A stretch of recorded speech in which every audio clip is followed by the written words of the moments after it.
नमस्कार, सुप्रभात. मी सुप्रिया सुळे. मला एक खूप वेगळा अनुभव आला आणि मला वाटलं तो तुमच्याबरोबर शेअर करावा.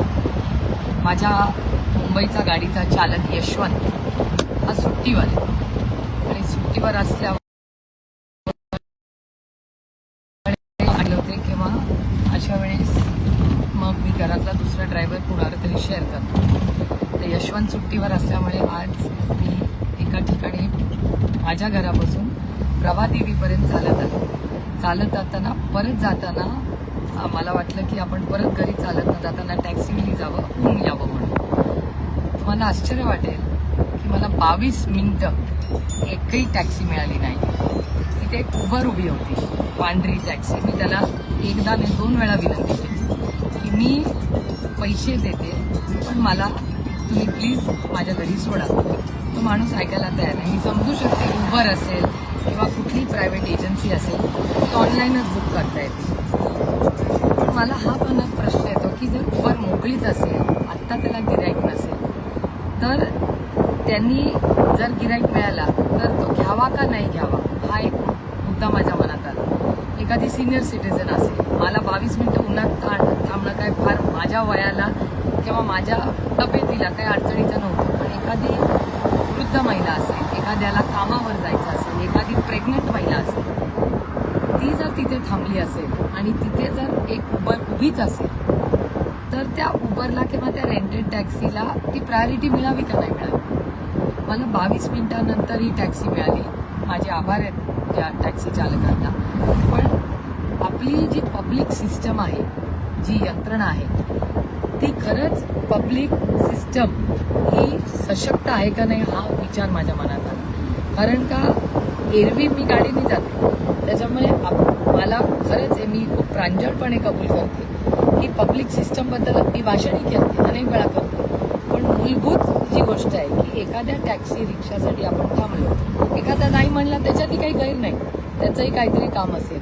पण प्रभादेवीच्या चौकात 22 मिनिटं थांबून जर सीधा भैया, जर सीधा ले लीजिए वो टाटा गार्डन के आगे लेना है. थँक्यू भैया. जर आपल्याला एखाद्याला, माझ्या समोरून एक मुलगी आली, तिला कामावर जायचं होतं म्हणून माझी टॅक्सी मी तिच्यासाठी सोडली. कारण खरंच माझी पहिली मीटिंग आज 10 वाजता आहे, त्याच्यामुळे तिला जास्त गरज होती त्या टॅक्सीची म्हणून मी सोडून दिली.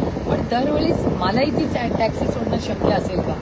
आणि खरंच एक पब्लिक सिस्टम म्हणून मला असं वाटतं आपण आणि या नवीन उबर वगैरे ज्या निघाल्यात आणि टॅक्सीज, ही जर यंत्रणा सशक्त करायची असेल तर जर तिथे लाईनीनी टॅक्सी उभ्या असतील, लाईनीनी उबर्स उभ्या असतील आणि मी पैसे भरायला तयार आहे, तर मला ती सुविधा का मिळू नये. एकीकडे आपण ट्रॅफिक कमी करूया, पब्लिक ट्रान्सपोर्ट स्ट्रेंथन करूया, या गोष्टी वारंवार बोलतोय. त्याची अंमलबजावणी जर ग्राउंडवर होणार नसेल तर कसं. आणि हा फक्त माझा वैयक्तिक मुंबईचा प्रॉब्लेम नाही, सगळीकडेच येतो. त्याच्यामुळे एक पॉलिसी म्हणून आपण याच्यात काय सुधारणा केल्या पाहिजेत हा अनुभव मला आलाय. तुम्हालाही कुणाला या पॉलिसीसाठी काही सुधार द्यायचे असतील तर प्लीज मला सोशल मीडियावर कॉन्टॅक्ट करा. मी स्वतः परिवहन मंत्र्यांना कॉन्टॅक्ट करून ह्या ज्या ग्राउंड रियालिटीज आहेत त्यांच्यापर्यंत पोहोचवण्याचा नक्की एक प्रयत्न करीन. पण आज एक वेगळा अनुभव मला आला. मी काही त्या टॅक्सी किंवा उबरच्या विरोधात आहे किंवा त्यांच्यावर काही ॲक्शन घ्यावी अशी माझी कुठलीही अपेक्षा नाही.